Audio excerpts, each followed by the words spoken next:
what time is it? Coffee at 6. All right, so we're on. Let's see when we get goes.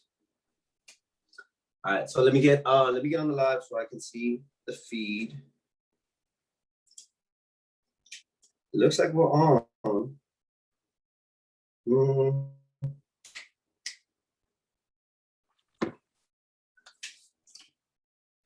And Miguel, you want to send me a text, see if we're on? See if we're live now. We're live. Yeah, okay, cool. All right, perfect. Yeah, oh, 1 second. We're live now. We're live. Okay, cool. All right, perfect. All right. My bad. Okay, so real quick, thank you to everybody for tuning in. Welcome to, hold on. I'm trying to figure out how to do this. Okay. Now, is there an echo or anything? Okay, perfect. Welcome. Thank you to everybody for tuning in to Voces y Visiones episode 3. Thank you to Akla. Thank you to Dr. Moore. Thank you to everybody attending, everybody who helped put this together. Thank you to my cousin Alexis Rivera for helping with the website, helping promote. We had some merchandise recently come out. Thank you to Erica Tovar for putting this together. So real quick, I just want to introduce myself. My name is Bobby Marinas. I'm an artist born and raised in Robstown, Texas. Currently based in Rochester, Minnesota. Although right now I'm actually in Corpus, filming from here remotely. But yeah, so Voces y Visiones, real quick for those who haven't tuned in, is a series in which we use arts as a catalyst to dive into important topics that affect our community. So I'm peering through a Chicano lens, using arts as the catalyst, the jumping off point to dive into these deep conversations. Now, speaking of the deep conversations, episode 3, we're covering the addicted and the affected, how drugs affect our community. So we're gonna cover a few levels to this. Now, I'm gonna get right into the artwork and I've made artwork about this stuff for a minute, but the work that I chose to use for this kind of sums up what we want to talk about. So first off, the image that you're seeing right now is based on a couple, right? And I'm not going to get into specifics or details of what inspired it, but it's based just off an image of a couple. You see hearts, a heart covered in syringes, and the colors, the colors kind of like red represented power, yellow to me at the time represented innocence. And it was kind of this like exploration of like, how does addiction start right off the top, right? There's so many ways that we can, so many things that we can point out first, right? To start addiction. Now, in this one, it's kind of like, maybe you were in a relationship with somebody who was addicted. Or maybe they, like this warped sense of love where like you wanted to try it just because the person that you were with had a little something. Or, again, it's just talking about overall, how does addiction start? And that can be different for anybody. But when I was doing this painting, that was about this specific situation, right? So again, it's about the beginnings. Is it your environment? Is it the trauma you've gone through? Is it your peers? There's so many ways that it could start. And we'll dive into that in a little bit. Now, the next one is more about the impact, like the ultimate impact. Like, what are the end results of addiction? And this is Graveyard, it's a friend of mine or whatever. It wasn't directly, like, they didn't directly pass away from like, say, an overdose or anything. It was more of like, but there were complications that kind of like were fed by drug use. And I have a lot of friends like that. I had to deal with that growing up, had my moments up and down. But it's also like, what is the end goal? Where does it lead, right? Where does addiction lead? And it could be this, it could be a graveyard. It could be like that, like right now, looking at a friend's tombstone, but it could be incarceration. It could be, back and forth, in and out, like so many regrets, right? So it's like, what are the impacts? What are the impacts of addiction? Where does it lead? And are there ways that we can help the addicted to keep them from that ultimate end, right? And now the last picture that I'm sharing, the last artwork that I'll be sharing, okay, this, it's a little girl, again, using the color yellow to represent innocence. And at the time, you know, the picture is based on a real picture, but the girl, she's really young. She doesn't know, like, let's say she's the child of somebody who just passed away, or somebody who's going through addiction, and now she, you know, ends up having a, like move houses or whatever she's going through. Well, she's little, she doesn't know, she's innocent. She doesn't know what she's about to go through. So she's sitting on this pile of trauma that's not even gonna, she doesn't even know she's sitting on the pile of trauma that's about to, that would show its face later down the line. Like, say, like her own problems or her own addictions, her own anxieties, insecurities, or anything. So again, with this piece, we're talking about the impact, the fallout, right? The kids, the families, who's affected by this, not only the addicted, but who's affected around the addicted people, right? And then we get into like the kids. Okay, so what happens to the kids?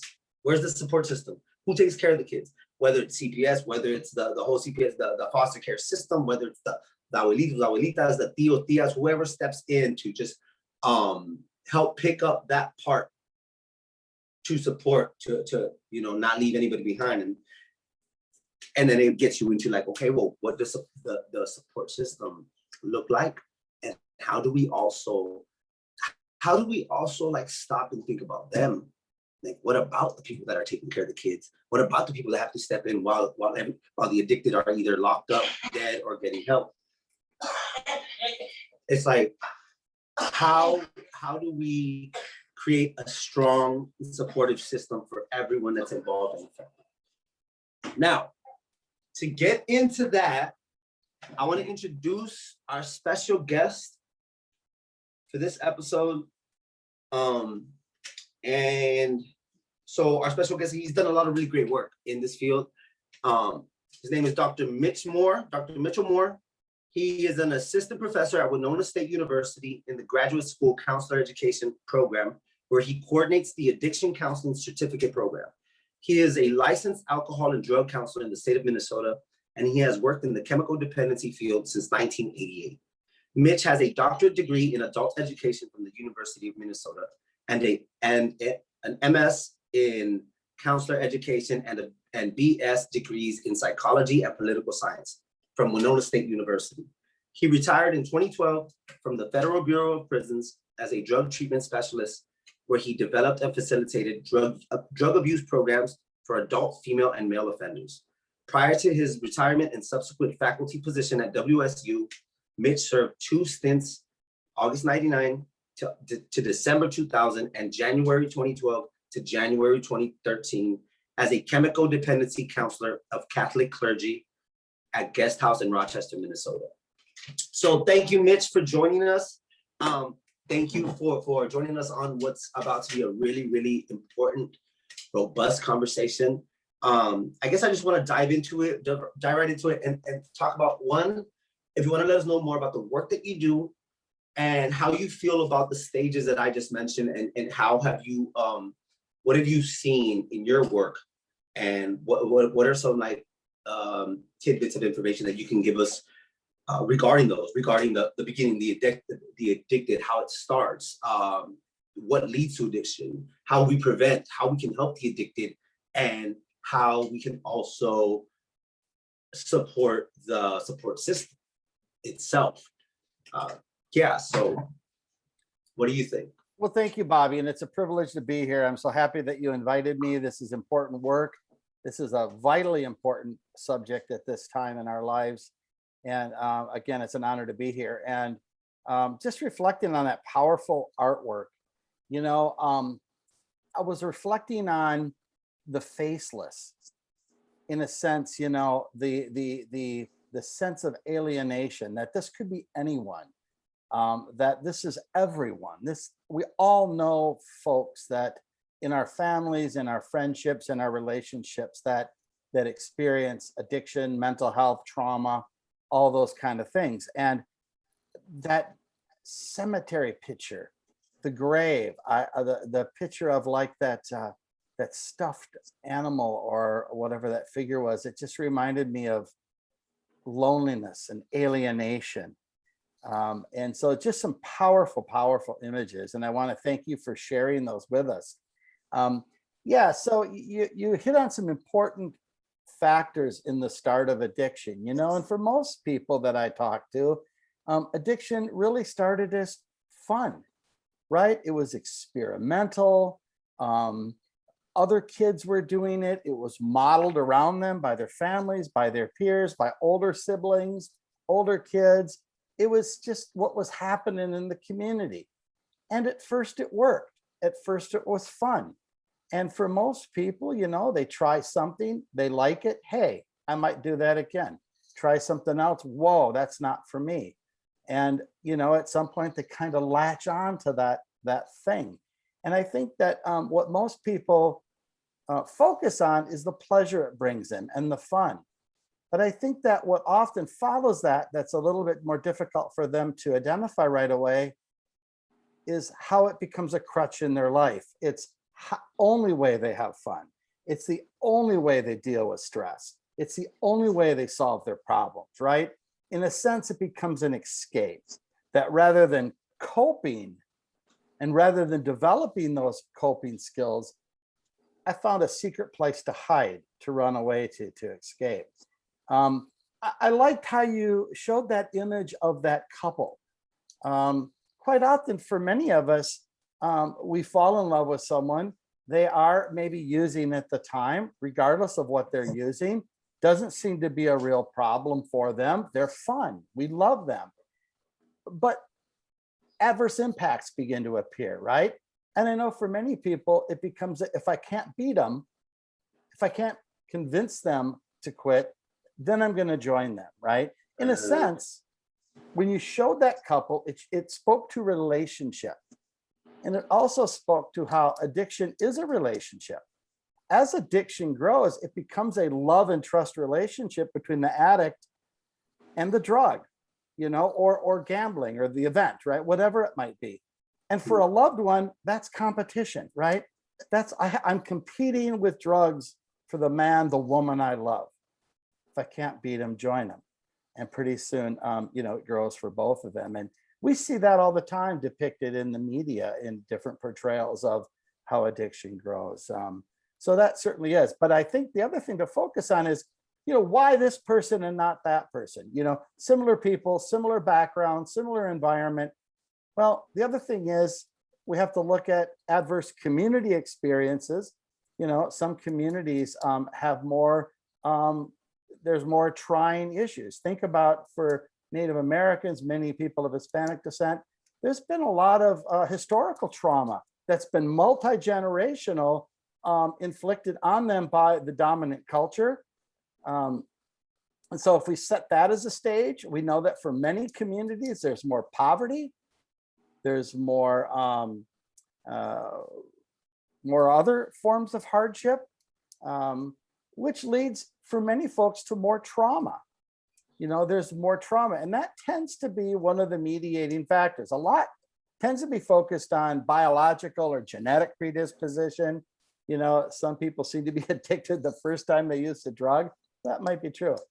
But the environment plays a key role in that as well. And we know that people that live in high impact environments where there's a lot of adverse community experiences and within their family, adverse childhood experiences, they tend to progress quicker into addiction.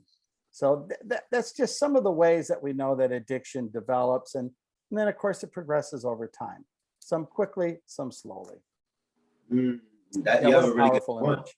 So then so then it becomes like, so then escapism and also I was thinking about this the other day about how a lot of people, once they find like certain drugs or they find, you know, the high of a drug, it becomes a shortcut. So it becomes a shortcut to dopamine, right? Yeah. It becomes a shortcut to pleasure.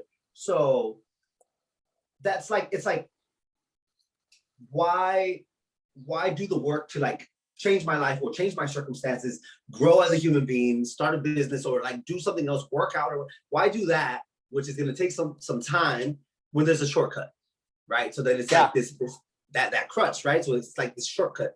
But the consequences that come with that shortcut can be, catastrophic in so many ways. And it goes back to that, right? It goes to where, so the end result, death, incarceration, things like that. So it's like, okay, you had that shortcut for so long, and that shortcut like made it to where now you're making mistakes that you would usually, like, you have regret.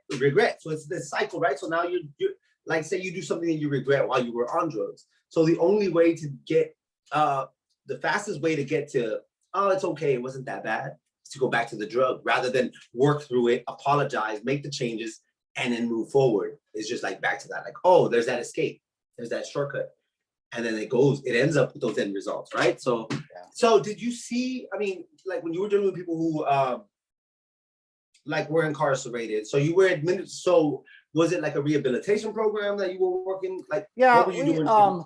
yeah, a variety of things. The problem in the federal prison system is very few people do short sentences, right? So you have them for quite some time. And when I worked in a federal women's prison, especially people are coming in who have had their parental rights terminated, that are facing fairly long sentences, and they're completely devastated. You look into their history and you realize that 85% of the women in any federal or state prison have experienced significant life trauma. Much of that happened before addiction, which probably was one of the causative factors into addiction, and during addiction, right? I mean, living that lifestyle, they're exposed to trauma, sexual trauma, physical abuse all the time, right? Different forms of trauma. Just having your kids taken away from you is a form of trauma. Being alienated in a prison and having no way to ever contact them is trauma. So it's just really difficult stuff. To touch back on something you said about dopamine, you hit on something really important, that how drugs can be a shortcut. That there are other things that produce pleasure in our lives, right? But one of the things we learn is, even doing things that produce pleasure don't produce the amount of pleasure that my drug of choice produces, right? That's one of the difficulties, and when people try giving up their drugs of choice, quite often they go through this period of anhedonia, the sense of pleasurelessness, this blah, kind of depressed sort of state, where just the things that used to be fun are pleasureless. And it's really hard to compete when you've been to the Mount Everest, like shooting methamphetamine, that now, just hunting and fishing is gonna, satisfy you. So there's all this competition, and again, just this thought that it takes a long time to get through that, what we call post-acute withdrawal. The early withdrawal of a drug may only take a few days, a few weeks, maybe a month. It's the lingering effects of this state of pleasurelessness and blahness that I'm not getting the satisfaction out of life.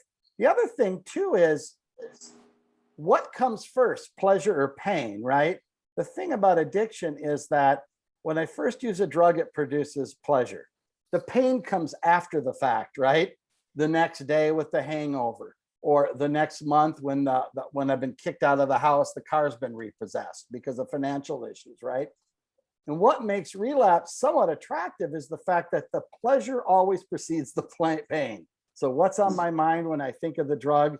Not so much the pain that comes later, it's the instant escape and pleasure, the instant way to either get pleasure or to escape pain, physical pain, emotional pain, psychological pain, that sort of thing. So gosh, really important stuff. And I think one of the things I touched on a while back when we did our first episode on PTSD and things like that, how people run to drugs also. So I had mentioned the difference between like dopamine, serotonin, and oxytocin, right? Serotonin being more of like the long term, also like it's one of those like long term like default settings rather than dopamine coming in a rush, right? Yeah, and it's like right. Yeah, but like a consistent like instead of just like this rush of like joy or like pleasure, rather instead serotonin is like this more of like just long-term like this feeling of contentment with life, right? With this joy, just a general overall like joy. But to get to that, like I was thinking about this too, is like the work, like a friend of mine or somebody close to me, they had a question asking about like, okay, why don't people just make the change? Like, why don't they just like, okay, stop? Like, they already see like, okay, like that you mentioned losing your kids, all that. Okay, why can't that be the breaking point? Why is something that significant not your rock bottom? And it's like, I was trying to think about it, and it's like, there's so many ways. It's hard to like, it's almost like you're caught in this loop of like, you feel so bad because of something like that. But the bridge, like the road from like you think about, okay, I gotta go to rehab, I gotta break cold turkey or whatever, I gotta go do this, I gotta go do that, do classes, whatever. The gap between there and like your joy, your eventual joy, is so much further than the one block down the street to go get something and like take that. And it's like, how do you find a way? How do you find a middle ground there? Like, how do you find a way to where people, because I feel like you need a certain amount of rock bottom, like a certain something or something to trigger that. Like, what do you see as like a real significant trigger for change? And how do you see like a practical and pragmatic way to move forward? Well, that's what is the $1 million question. And if anyone knew that, they would be the Bill Gates of recovery and be profiting immensely. But, we're getting some hints into this. And, so one of the key things that you mentioned is that this concept of recovery being a journey. Now, I'm a person also in long-term recovery. And I remember being in treatment. And we've all had that experience of having like our leg fall asleep, it was crossed too long, and that tingly, irritating sensation. Well, I know for me, it's like my conscience had fallen asleep. My sense of guilt, shame, and remorse.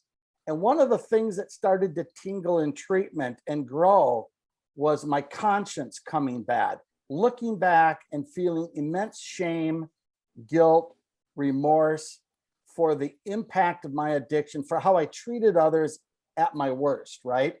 And so I'm trying to deal with that, for instance, and many addicts are, right? They're in early recovery. They've got this, how sudden that tingly sensation, how overwhelming it feels when your legs coming back asleep.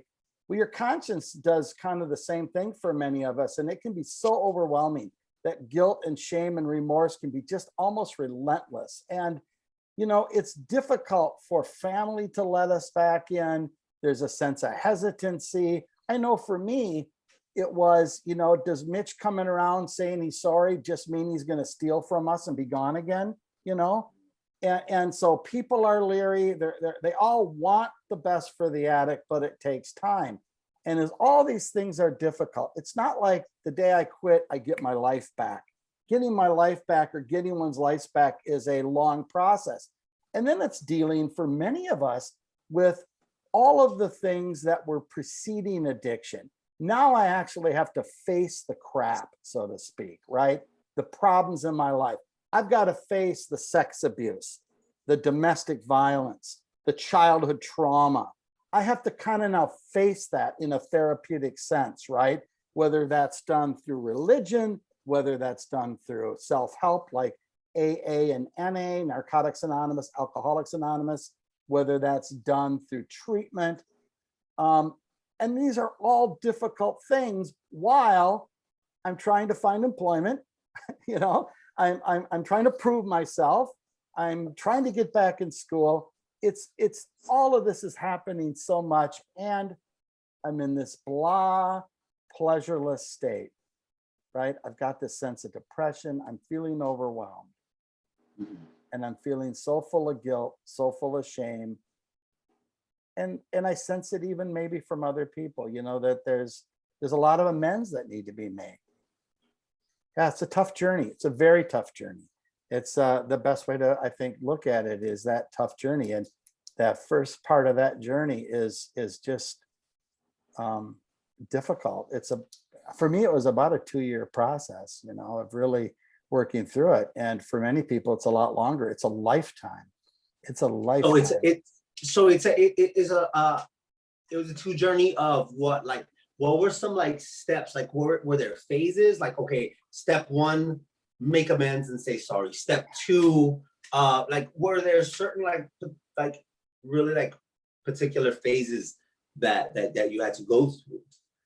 Well, you know, the first thing I think, and this is true for many people, is they have to really want to change. And there's a difference between wanting to change and believing that I have the capacity to change, right? Do I have a sense of confidence that I really can change? I've let myself down more than I've let anyone else down, right? There's a sense of, do I have the capability to change? Do I have the competencies to change? This is what we call self-efficacy. So it's kind of an appraisal of my own ability. Nobody's going to put a lot of effort into anything they don't really think they can accomplish, right? And so that's the first step for many of us, is that the sense of willingness and wantingness. I want to change and I'm willing, and then building up, in a sense, the self-confidence, the self-efficacy that it's possible. Now, I would say that that's kind of the first stage. And one of the great things about the self-help community is, whether it's through the 12-step programs, and you mentioned what are the steps? Well, they've been laid out and they work pretty well for a lot of people since 1935. And of course, 12-step programs exist in every community in this country and throughout the world, within the cultures and the groups where you find them. You know, if you are in certain parts of a city, you know, it's primarily probably going to be Hispanic, if that's what the community members are, right? And it's about getting with people who have made that journey, are on that journey, that can help you through the journey, you know, that can support you through the journey. There are certain things that, for instance, I really couldn't share with my family. They couldn't quite understand, or if I shared how I was feeling, it would be threatening to them, right? But when I share it at a meeting with people who are on that journey, maybe just a little bit farther than me, man, they relate to me. They understand. And that helps pull me through in these, in a sense, into recovery, because it takes a while to get some of these things back, right? And so, you know, really wanting to change, really being willing to do what it takes to change. And then there's a couple of main things. I have to look at a lot of my characterological issues. What about me do I need to change in my attitudes, right? In my lifestyle, to make change possible? And what are the amends that I need to make to people to get back into their life, to family and loved ones, to also not only make recovery possible, but let's face it, you know, we live in groups. We live in families, we live in communities, work, wherever, we live in groups. And how am I going to get these people to, in a sense, take me back, or to find healthy replacements, right? So I can't stress enough how, even if somebody goes through a 28-day or a 3-month treatment program, that's great to get that head start, but it needs to be sustained over time. And I think, in my experience, being involved in self-help groups is probably one of the better ways to do that. There are other ways. Certainly religion can be one of those ways, right? Getting back involved in the church. I'm not saying that's the only way, but it's certainly one of them. So then it goes, so like, if I like heard a few of these things, so like start with want, right? You want to change, right? Want, and then trying to like establish some kind of belief, right? Like the self-efficacy. Yeah. And then going into things like actual factors that go into place, so like environment, right? Environment, peers, but how practical is that for some people? Because not everyone can just like change their environment, right? Not anyone can just like up and leave. There aren't always enough beds at a rehab center. And like say, okay, you can go to rehab, you come back out and you're going to the same neighborhood, you're going to the same spot, same circles. So what what do you feel like some of the most significant ways like to build that system, that infrastructure, that like if you could pick like a few key things, right? So environment, peer group, like that, like getting back to a church, or some kind of like, if you could like maybe a couple of like a few that you've seen that have kind of worked and been sustainable for some people. Yeah, you've hit on some great points. You know, it's not like if I just moved away, my problems would be over, right? You put me in a new environment until I change, I'm going to find the addicts and I'm going to be right back to where I was, right? I've got to kind of have made that change first. But like you said, for a lot of people, it's not that easy. They can't, they're going back to the neighborhood, the barrio. They're going back to the community. Look at an adolescent. They're going back to the family, right? And so Yeah. that's not always, possible. But here's a few things that I would say. I heard a guy once say, and I can't help but believe him. He says, I don't care what neighborhood you're from and how bad it is. There is somebody in that neighborhood doing the right thing. There is somebody. It may be Joe the mechanic down the block. It might be Pastor Bill over here. It could be anyone, right? There's somebody trying to do the right thing. It's a matter for many of us is learning to identify and find those people. They're not fun. They're not exciting, right? So we have to, there's a little bit of growth that has to occur for many of us because we have a tendency to, find quote unquote that other crowd. But so I think that recovery is possible in any community. Now, where do you get help? Well, first of all, self-help groups tend to exist in every community. And I know that not everyone has internet access, but I'll tell you, and the COVID virus has shown this, all the different self-help groups also exist on the internet. You can attend AA meetings, Al-Anon meetings, which is for the families of addicts and alcoholics, and Alateen, Smart Recovery, more of a cognitive behavioral approach to recovery, where AA is a bit more faith-based. All of these also exist on the internet. So people can actually attend meetings right from home or from a site. Al-Anon is for the families? Yeah, so let's talk about that. So AA and NA are really programs for addicts and alcoholics, right? Alcoholics Anonymous, Narcotics Anonymous. Al-Anon is the support for the family. So for instance, while an AA member is going to AA and working on themselves, their family member, perhaps it's a spouse or loved one, a family, they're perhaps going to an organization called Al-Anon, and they're working on themselves. They're working through their resentments, their character traits that they both have to grow to make that relationship work. In fact, there even are organizations called Alateen, Alatots, for kids. But, I think it's like the best thing I think is to find a multitude of approaches that involve, if you can find it, therapy, counseling. Now, again, for many people, it's an affordability issue. That's what's great about self-help. It's free, right? I don't know if, one of the things they talk about for people that are trying to get sober, early recovery, is something they call going to 90 meetings in 90 days, right? Well, where could you find 90 group sessions and, you get a sponsor, you're working with somebody through AA that's farther ahead of you, that helps you through the process, right? You might call that, in a sense, forms of individual therapy, right? Where can you get that for free anywhere, right? And now, a lot of meetings will pass a little hat around so you can pay the rent at wherever they're, meeting. So people might put in $1. Well, $1 a day is pretty cheap therapy, right? So affordability is a barrier, but it doesn't need to be a roadblock, right? So, Yeah. But people have other barriers. Do they have daycare? Can they get off work? I mean, there are barriers that impact some people more than others. Let's face that. Part of the thing that I think hurts people in early recovery, and we haven't talked much about this, is stigma.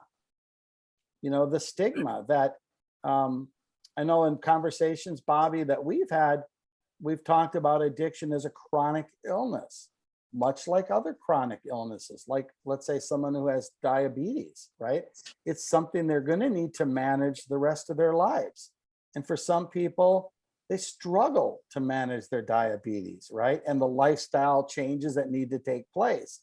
They have high blood sugars or low blood sugars. They may end up back in a hospital again, in a sense, relapsing conditions, right? And I think for many of us, we have to know that a person in recovery isn't necessarily going to get sober and that's it, right? They're first of all, for people that are entering recovery, it's a lifetime journey. It's not a spin, a spin and rinse kind of a thing, like going through a Yeah. car wash, and it's a relapsing condition. But I think for so many people, when they witness a relapse, it's addressed through a lot of guilt, shame, and remorse, or a lot of blame. We use this sort of this moral sense that, people with addiction are bad people. Now, I will admit that you do see a lot of unseemly behavior with addicts and alcoholics, right? I get that you may not see with a diabetic. But the condition is similar, right? The disease process, the relapsing condition. And the first step is really, I think, for everyone is fighting stigma, where I'm not ashamed to say I'm an addict. This concept of letting people know that we're in long-term recovery and that the family members aren't ashamed either. I think that's what prevents so many people. And one of the things, Bobby, that you and I talked about is what we're watching play out in front of us right now on TV. Well, people are turning into the George Floyd trial. One of the defense strategies appears to be character assassination. This guy's an addict. He's a bad person somehow, that somehow addiction contributed to his death. Well, let's say the person had diabetes or some other chronic condition. Let's say the person wasn't had drug abuse, but had a heart condition. For some reason, that wouldn't be the stigmatizing thing that he contributed to his own death, right? And when we see this play out in the media, this character assassination through addiction, it just reinforces the shame, the guilt, the stigma that takes this thing underground. Families don't talk about their experiences with addiction, and the addicts are afraid and ashamed to acknowledge their own addiction, right? Tough stuff. So there's a lot of really great points there. Now, a couple of things that I wanted to touch on were, right, so the stigmatism, right, how people with addictions are looked at, not only by society, but by, family, friends, or whatever, especially if they made mistakes within the family, whether it was like stealing or whether it was like whatever it was, like then you create that tension. And then it's like that, that repairing that needs to happen, right? All that work. And then it's like, okay, so now we're getting into the support system, right? The family and everybody that also needs to grow through this. Everybody, and real quick, everybody who's watching, if y'all want to start getting some questions ready for when we open it up to Q&A. I forgot to mention this, but we're gonna open it up to where you can ask any questions that you want, and then we'll dive into those here in a little bit. But real quick, I want to get into that, right? The support system. So there's a burden of guilt that's just as heavy, or pretty much just as heavy, like on the side of the ones who love the addicted, right? It's like, so you have, especially if it's like, if you love somebody and they're addicted, that's it, the burden is there. So it's like one of the biggest questions I had asked to me to bring up here was like, what is the difference between enabling and caring? Like, how do you draw a line? When does enabling start? Like, is it ever okay to enable? Like, what do you do? What is the choice, right? Do you care? Do you lock about? Do you like intervention, right? You like the show, you confront them, boom, this or that, and that's what it is, that's done. Or do you like help them out so that they're not out in the streets going to go do like sketchy stuff for the next fix because you care about them so much, and you would rather say like, hey, here, just like, where's that line, and how do you know when you're doing too much to enable, or like, is there a gray area? And what should families think about like when they're in that situation? Bobby, that's just a wonderful question, and it's another one of those $6 million questions, right?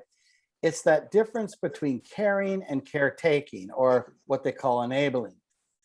The problem I have with a lot of those terms, there's really not universal definitions. They become so broad, so common in our culture that they are used to describe many types of behaviors, and so they've almost become so watered down that they almost become sort of useless terminologies, right? So for example, for some people, they would say that the best way to deal with addiction is tough love, right? Mm. Tough love, because by helping them in the long run, you're hurting them, right? Well, there can be some truth to that. And that could be a family or a loved one's decision to take with that person in their family suffering from addiction.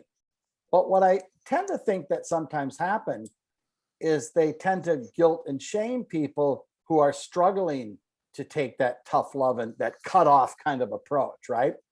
An example might be a person who's maybe their child, maybe it's a young adult, so it's like kind of an adult child that perhaps has a serious and persistent mental illness and addiction, right?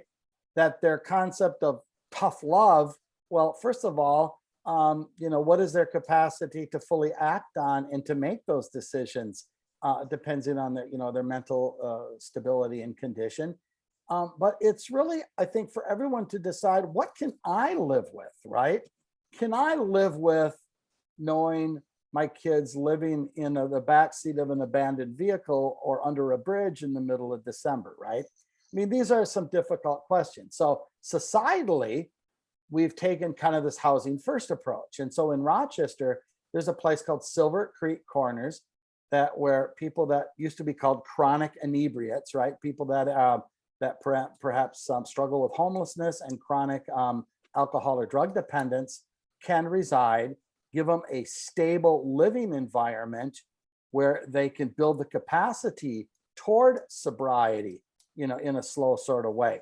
If you think of this, and I know that we only have limited time, we use what's called Maslow's hierarchy of needs. Many of us learned that in high school or college, Abraham Maslow, that certain bottom needs, food, shelter, safety, need to be met for higher order needs, right? Well, how important is sobriety when I'm fighting for my life, living under a bridge, trying to survive and find food, right? We have to build that sense of capacity, right? So we can look at this from a societal standpoint, because I've heard people say the same thing about places like what they used to call wet houses or damp houses, where people can still drink or live in this environment, but we're slow walking them, right? That's enabling. But I would say it's not, it's a compassionate response to a very chronic condition for that person. And but so a wet house is to get into more of like just what a wet house is. It's like where people come in, like say it's like somebody with like alcoholics, right? So a wet house is somewhere where they're like allowed to drink, but like to wean away from it. Those schedules are sort of set up by social workers and a myriad of a team approach that are working with them, right?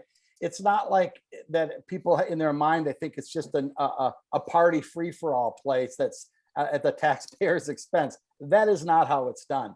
Many of those people, their alcohol is kind of doled out in small amounts by staff. They're trying to control blood alcohol levels, right? And so it's not just a free-for-all party. Every person is sort of addressed slightly differently based on what their needs are and what their interests are, right? I mean, it's sort of a negotiated stance, but in a sense, it's a form of treatment. And I think the concept here is, for most people in the addiction world, treatment starts with a demand of abstinence, right? You start a treatment program, you're expected to be sober. Well, we don't do that with mental health. No one starts a depression program saying from now on, you can't be depressed, right? You've got to be through depression before you start the depression. You got to be through it. So I think one of the things we're thinking about in this concept of reducing harms is, how do we engage people in a preparatory way, right? To engage them in a way where becoming sober is just part of that journey. Treatment should start in the small t treatment sense prior to that. And so whether that's within a family, within a structure like quote unquote a damp house, place like Silver Creek Corner, those are all great questions. But back to your first point about enabling, again, I think that each person has to decide within themselves, what can I live with my child, this adult, my spouse. At some point, we may need to leave those relationships. In a sense, I need to save my own life, right?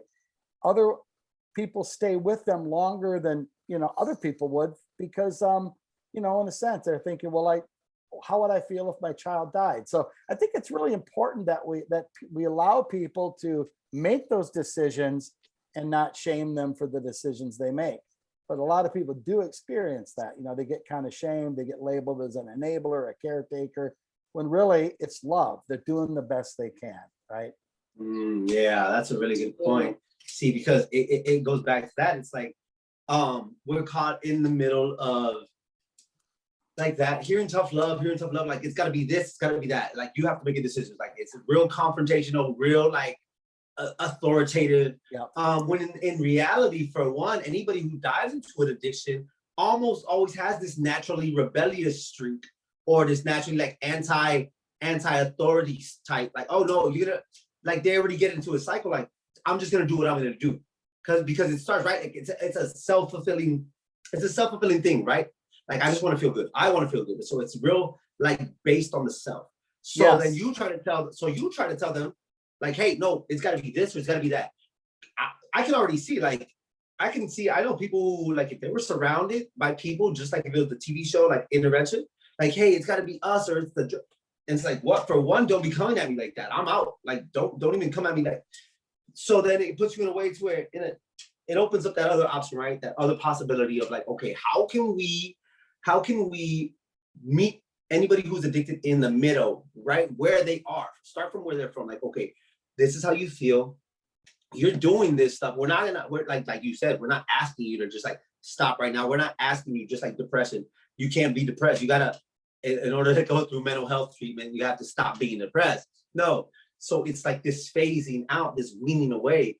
Now, another thing I thought about, and I think we talked about this during our meeting, was that addictive quality that people have, or that drive, that need to want to like that dopamine, that rush, that whatever. What do you feel about like rerouting that, like channeling that into something else? Like, is that it's an urge, right? It's like the addiction and everything. You could also like kind of say it's this urge that people live with. It's this thing. Now, is there a way that you could channel that into something else? Like, say, like some people get hooked on, like, if you're gonna be addicted to something productive. Do you see that as a possible way forward for some people? Like, say, like, well, okay, you're gonna be addicted, you gotta be addicted to something, be addicted to starting a business, be addicted to working out, be addicted to growing the business, like, or, you know what I mean? Like something like that. Is there a way to like channel that into something else, that kind of energy?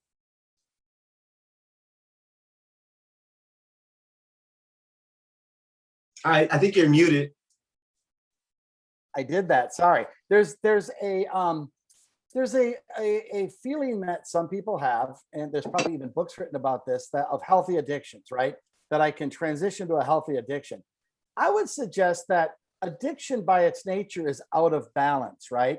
So if I'm addicted to going to the gym, I'm going to the gym so much that it's impacting other areas of my life, right? So if I'm going and working out 12 hours a day and I'm not taking care of my kids, I'm skipping work, right? It's this concept of living in balance, of having something in balance. And so I think even things that could be healthy become unhealthy when you think about your life when they're out of balance. And so that's the first thing I would say. But however, I think there is a sense of, how do I, do I have to quit having fun simply because I'm sober? It just seems so boring to so many people, right? Well, again, I think it just takes some time in recovery to realize that, we get crazy. We still have fun. We get wild. We go to parties, but we avoid the first toke, the first drink, because for us, that leads to insanity, right? The insanity of addiction. So it's about finding these grounds. And I do think that one has to look at their life and fill those voids. When you think about the role addiction plays in a person's life, it became probably their 18-hour a day or more focus, right? Getting drugs, doing drugs, hanging around drugs, whether it's alcohol or whatever. And so I think for everyone, we have to look at, how do we plug in those voids in our life?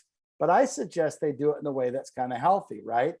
Through school, through job, through some exercise, some working out, some art. It's about creating this balanced plan, or it's almost like creating kind of a calendar and looking at, where are the holes in my life where I could be tempted to kind of wonder what my old buddies are doing, right? And I fill those risky times with new activities, and again, so I think you're right. I think there are some things that like, perhaps a person's going to be an adrenaline junkie. Well, maybe skydiving, not my thing, but there are those people that do that. I can think of a group out of it's either Boulder or Denver. It's called Phoenix, where it's an outdoor recreation club for people in recovery, where they go climbing, mountain biking, running. It's all based on that outdoor type of activities. But, because nobody wants to just sit in an AA meeting 24 hours a day, right?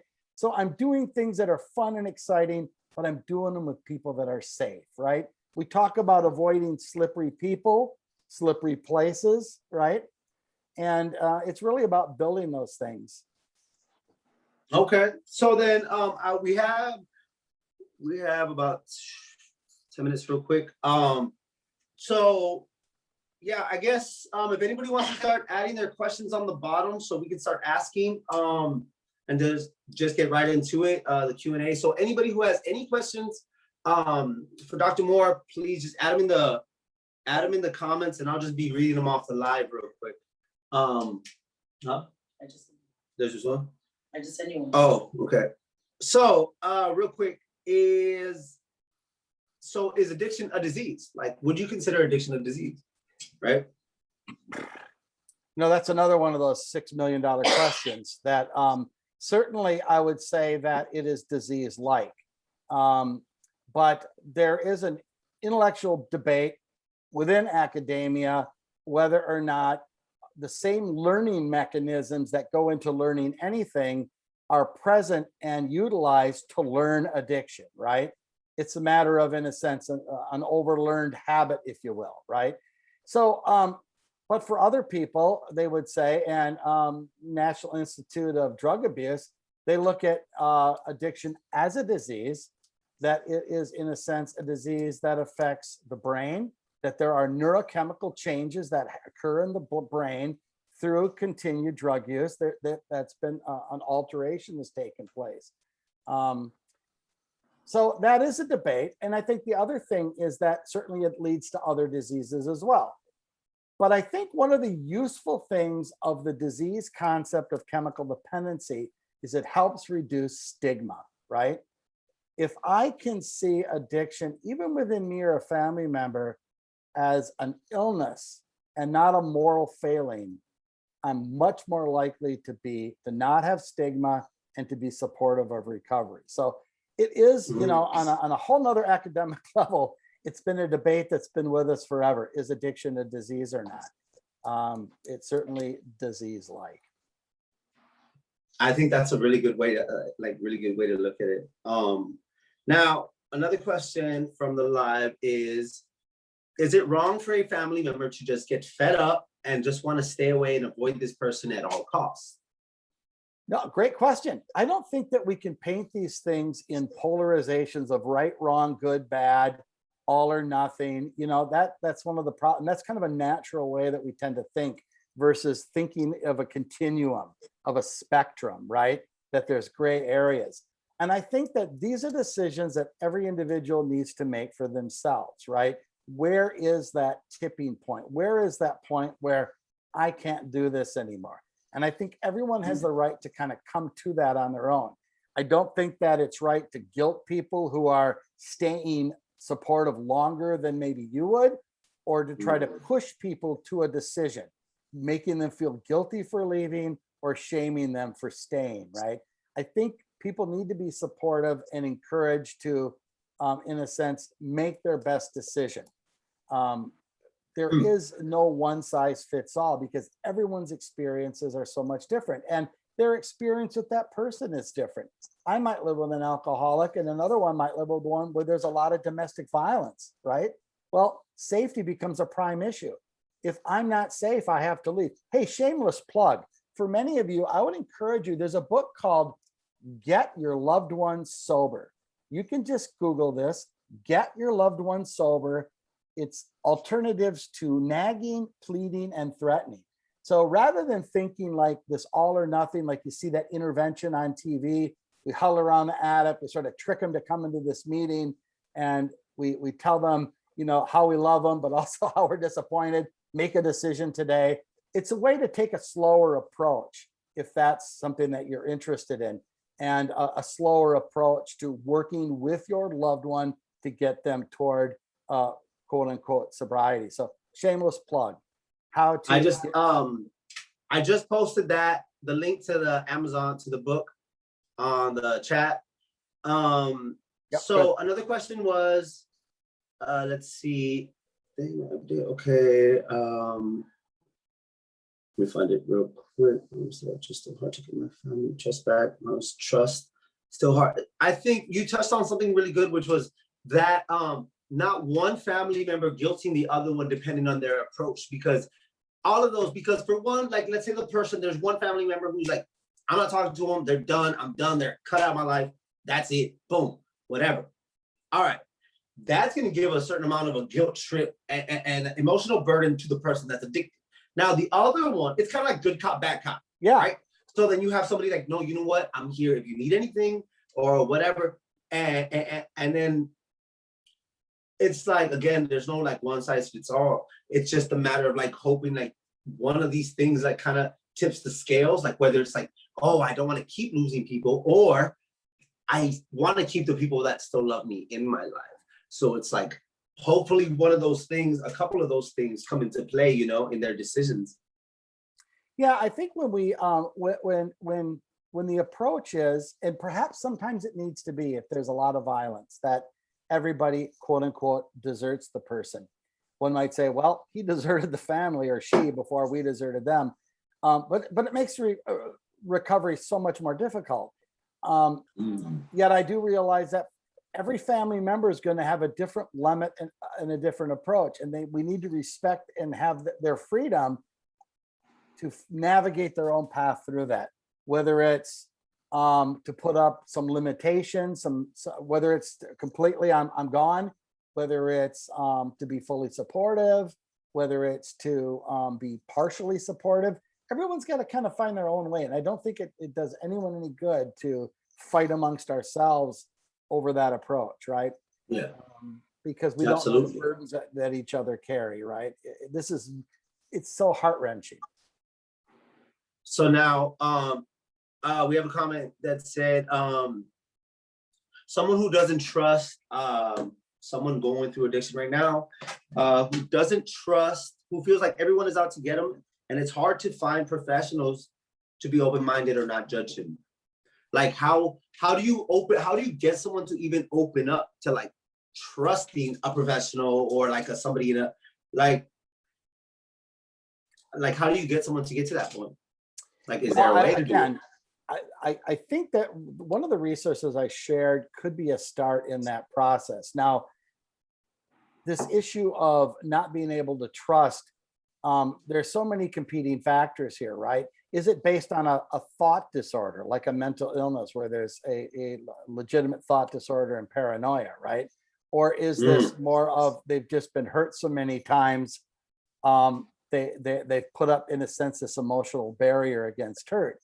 You know, we also know that hurt people, right? And a lot of people that are in addiction have been very hurt themselves, and how they deal with a lot of that is to hurt a lot of other people too. So this is really complicated stuff, but I just would say that, you know, these are complicated approaches. I think self-help is often the riskless. It's less risk, right? You're not seeking a professional that you believe that there's this this positionality where they're above. It's meeting other addicts that have kind of walked that road. And you're not going to like everyone at any meeting. but usually in some meeting, there's somebody that you can identify with. Wow, I relate to his story, his experience, her experience, right?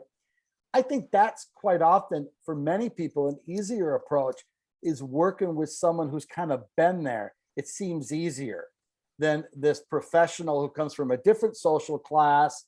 Perhaps I'm African American, they're white. How could they possibly know me? I mean, there's so many things like that. There's a lot to balance, but I think that self-help in that case might be the easier place to start. Self-help. I think possibly because it's just, it's this sort of this quasi-professional, you might say. But, I mean, for so many people, it also appears that the stance of I can't trust people is a bit of a learned helplessness way. It's an excuse to never change, right? I can't trust people. I can't change. Yeah. Well, Yeah. so it's a difficult thing to navigate. So then, one second. Okay, what is the usually trigger that process? Okay, what are some things that usually trigger relapse back to an addiction? Gosh, that's another great point. So one category of factors would be stressors, right? Things that produce stress, especially significant stress, what we call distress, right? There's healthy stress, like competition between two good teams that bring out the best in each other. But then there's distress, where it's an overload of stress. So I think for so many people, that could be it, right? So significant stress. I think the other thing is this concept of triggers in the environment, things that we've taken in through our senses that are associated with drug use, sights, smells, sounds, environments, right? That when I'm in that environment, when I smell that smell, when I hear that sound, it triggers an urge to use. So that certainly could be. And not the only way so in a sense for that, to some degree, it just takes time to extinguish those cues, if you will, right? Yeah. Those are like alarm clocks going off. It's like if every time the phone rang, I pick up a cigarette, what is a ringing phone going to do for me when I try to quit smoking, right? It's going to bring up an urge to light a. That's going to be my habit response, right? Yeah. Well, so what do I need to do? Well, I don't know. Maybe I need to pick up a toothpick, right? It's about finding those substitutions, right? Now, there are certain situations that we just need to learn to cope with. And we have to develop strategies and a plan to cope, like weekends, right?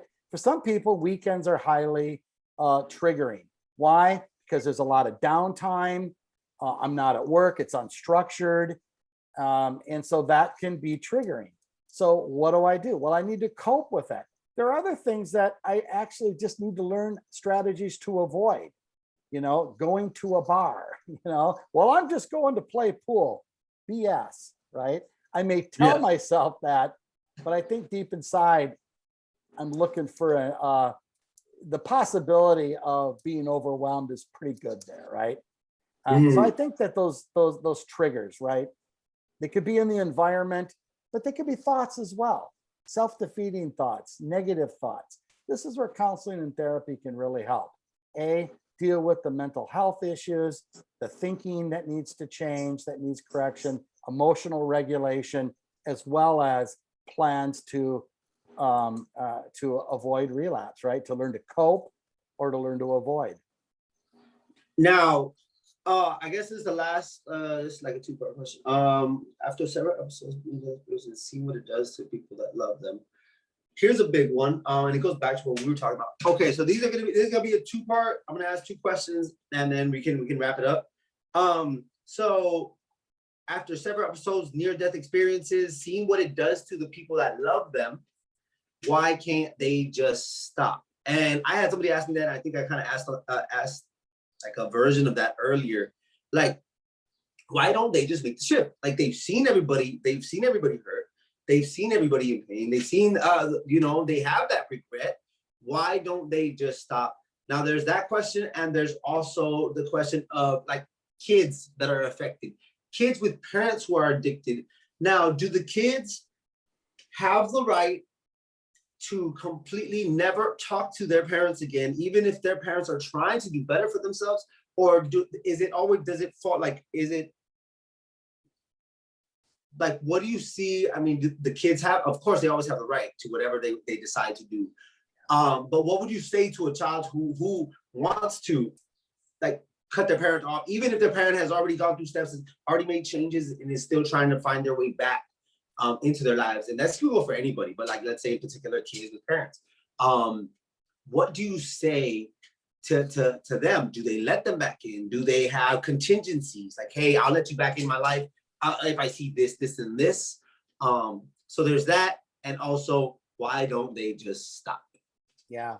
So let's deal with the second one first. This sense of a boundary or abandonment. Do I have a right to leave, to say no? Well, boy, and that's very complicated, right? Because now we're talking, depending on the age of the child, legal issues here, right? I would say this, the best approach, if we can, is to try to keep families intact. And this is what often doesn't happen. The loved one, the addict, the person suffering from addiction goes to treatment or possibly prison, right? Who's working with the family to work toward that recovery? Who's helping them work through that grief, work through that trauma, to help develop, to help them understand their loved one in a different light. For a child, it's really hard to understand why mommy or daddy keeps doing things that are so destructive to me and everyone else, right?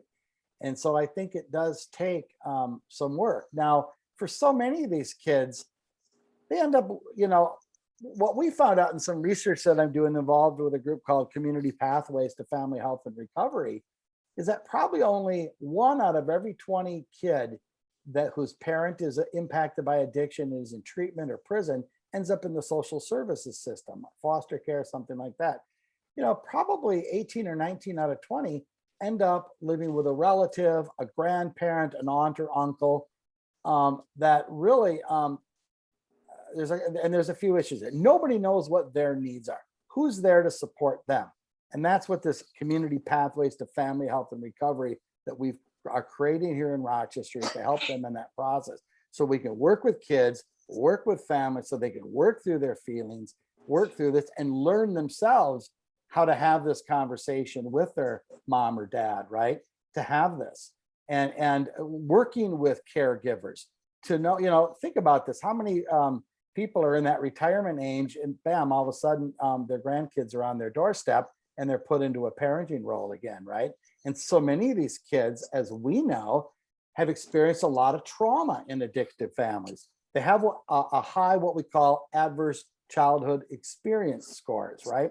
They come with a lot of trauma, and so they can be very difficult children to raise. So one of the biggest voids that we have, I think, in our culture is working with families while their loved one is in treatment, and to help work to get that family back intact and together. But I certainly, to say that, you should never separate from your parent, boy, that's tough. It depends on what's happened, right? We know that in many cases, there may be very legitimate reasons for that. Could have been sexual abuse or who knows what. So that could happen. Your other point was, why don't people just quit? It's that self-fulfilling thing of guilt, shame, and remorse, and then using to deal with guilt, shame, and remorse, and then more of the same behavior that creates the need to escape from that, right? It's like circling the drain. And that's the question that so many of us have. Why can't they just quit? And the child, am I unlovable where I'm not worth quitting for? And I know loved ones say the same thing. And I think that's a very real sense of how they feel. But unfortunately for the addict, despite the desire not to drink, addiction is compulsive and it's very impulsive. That despite not wanting to drink, I can't stop, right? I can't stop. That's part of what we would call, in a sense, a disease component, right? That's part of it. That despite my best desire to never use again, what I want more than anything right now is a drink. Why? Yep. I feel so bad about myself, about what I've done. You know, and it looks very selfish, right? It looks very selfish to loved ones. I think that's what it is. I think it goes back to that. Like, I think when somebody's still caught up in that, it's like, okay, how do I drown out my own traumas, my own regrets, how do I address my own need for escapism, my own like that. And then it's not until you get outside of yourself and realize that you're actually living for others, in any kind of way. It doesn't have to be kids, but anybody that looks to you, anybody that loves you, anybody, if you find a cause outside of yourself, like, then like but it's got to be a few things that click, right? It's got to be a few, like a real sense of like purpose outside of yourself and working through those things. So just like a quick summary, I think like what I took from this was like, as far as so it's the addicted and the affected. The addicted, we're covering self-help. We're addressing issues of the self. We're talking about environment. We're talking about peer groups. We're talking about practical and pragmatic ways to inch your way forward into long-term recovery, long-term, recovery. Yeah. So, and then we're talking about, okay, so that's like also repairing of trauma, making amends, things like that, and working up the self, right? Self-efficacy and how belief in the oneself, right? Belief in yourself to change, right? So starting with belief, working on yourself, and then working on the traumas, repairing a lot of things. And then the families, now we're getting into the impacted and the affected. So the kids, children, whatever kind of work that has to happen there, finding them, their support systems, and it could be outside of the family, right? Groups and things like that. And then we're talking about the support system. So then the families, the friends, everybody who's helped and pick up the slack during that time. How do we get them help that they need, whether that's be like financially, resources, help like mentally, emotionally, therapeutic. So it's like a multifaceted, entire like complex infrastructure of a system, right? That we have to address in order to like really make something that's long, sustainable, and lasting, to where we break entire phases of generational things, or We break the cycle. It's a great way to put it, Bobby. We break that intergenerational cycle, right? And so just briefly, two things that I failed to mention that I should quick. Shameless plug, Recovery is happening in Rochester. They're a group that is on North Broadway by Silver Lake Shopping Center that offers what's called peer recovery specialists, peer recovery services. These are people that are in recovery themselves that work with other people in recovery. What recovery is happening is it's called a community recovery organization. And we've seen these develop throughout the United States in the last 10 to 15 years. And what they are is they're organizations for people in recovery by people in recovery. Okay, so now are they just Rochester based, or no? Recovery is happening is Rochester's community recovery organization, but most large cities have those. There's one in the Twin Cities, Minneapolis, St. Paul. I just posted the link on there. Yeah, so Recovery is Happening is a great organization where you can get that sense of peer support if professional support is something that perhaps, or is an adjunct to that, right? I mean, it's not like it should be one approach. You know, layer and level, the more the merrier, right? The more. The other thing too is this concept of, with breaking the cycle, is this concept of resilience. So we know that a lot of stress, a lot of trauma creates for a lot of people the potential for their own addictive course throughout their life, right? That family member, that child will be led into addiction, kind of their gateway. And also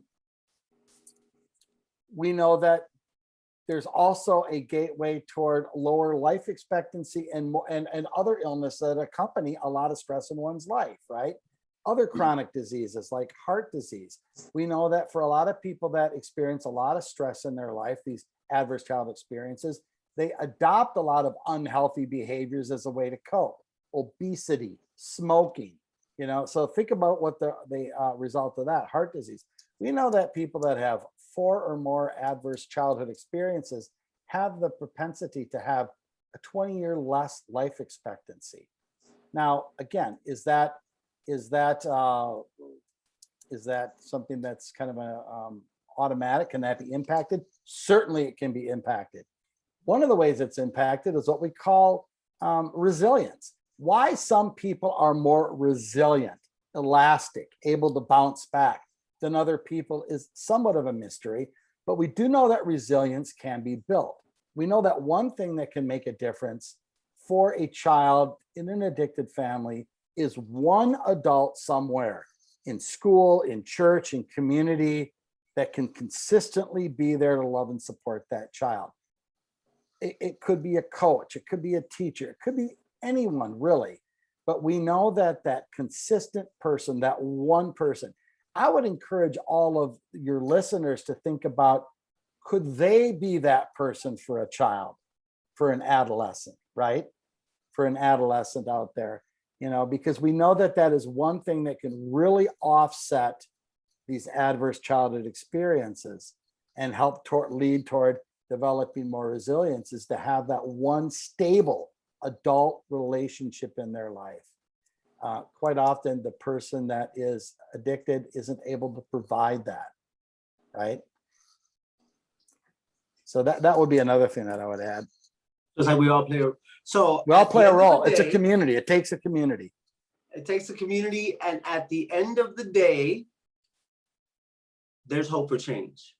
Absolutely. Yep. Hope for change. But I think it really starts with all of us with stigma as well. We talk about addiction. We're not ashamed of addiction. I'm not anymore ashamed myself to tell someone, for instance, that I have, an addiction or a history of addiction. I would to say that I have diabetes, right? That's the thing that I think we need to get to. What happens is this stuff tends to kind of not be talked about, right? There's a sense of shame and a sense of stigma. That's the thing I think that we really need to address as well. Bring this stuff in the open. Well, there we're doing it right now. You absolutely are, Bobby. And you know what? Thank Your you. art is part of that process too, right? One of the things I love about art is that it touches our soul and it gives us a focus, right? It gives us a place to look for comfort, for hope, right? Now, we look at images like that, we can see tragedy, but within any sense of tragedy, there's also a sense of hope, right? There's a sense of rebirth. There's a sense of a possibility of breaking a cycle of addiction. We do know that for some people, addiction is a chronic illness that results in death. Not everyone survives addiction. The idea is how can we increase the opportunities for people to survive? We know that for people that are facing addiction, think about what people are facing right now in this country. We know that opioid overdose, the amount of illicit and contaminated opiates, right? People aren't even sure what's in a fentanyl pill, right? Is leading to this huge drug overdose rate in our country. Well, that is in a sense an epidemic. We know that COVID's an epidemic. We're seeing a rise in hepatitis C and HIV in certain communities from intravenous drug use, suicidality. We're seeing rates of suicide increase in most states and communities. These things are all sort of interrelated, right?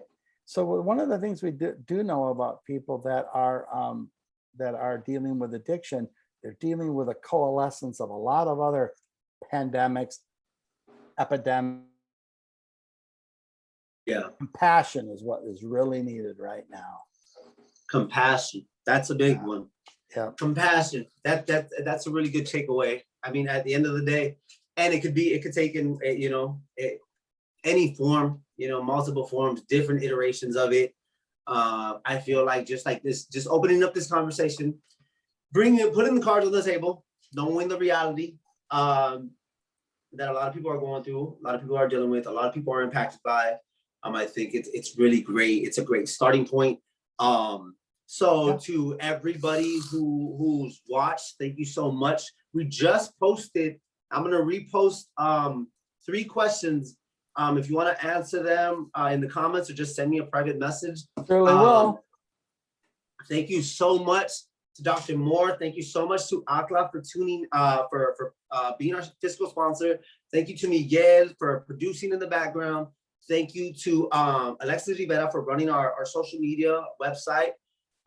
Erica Tovar for working on our merchandise. Thank you so much to everybody for tuning in. This is just the beginning of conversations like this, because I mean, there's so much to unpack. What we're gonna do after this is we're gonna post a survey again, just to see what y'all got from it, and anything y'all want to add to it, add it. And also we're gonna post resources and links, whether that's Rochester, whether that's a national, whether that's, we're gonna look for the ones in Nueces County. And if anybody has ideas on things that we can do, things that you can do, if you want to start a group, if you want to start a support group, if you want to start an organization, if you want to put together an event, fundraiser for things like this to help those who are impacted and affected and addicted, let me know. Like, let's bring these things to life. Like, that's why we're gonna have these conversations, not just talk about it. Let's put our feet on the ground. Like, let's really use these conversations, use anything that we have at our disposal, and let's make this change. Like, let's not wait for anybody else to make the changes for us and our loved ones. Like, let's do whatever we can for ourselves, for each other, for our people, and for the next generations to come. So yeah, again, thank you everybody who tuned in. I love y'all so much. Tune in for the next one. We're gonna be posting more stuff soon. And I'll talk to y'all really, really soon. Thank y'all. Love y'all. I am, yeah.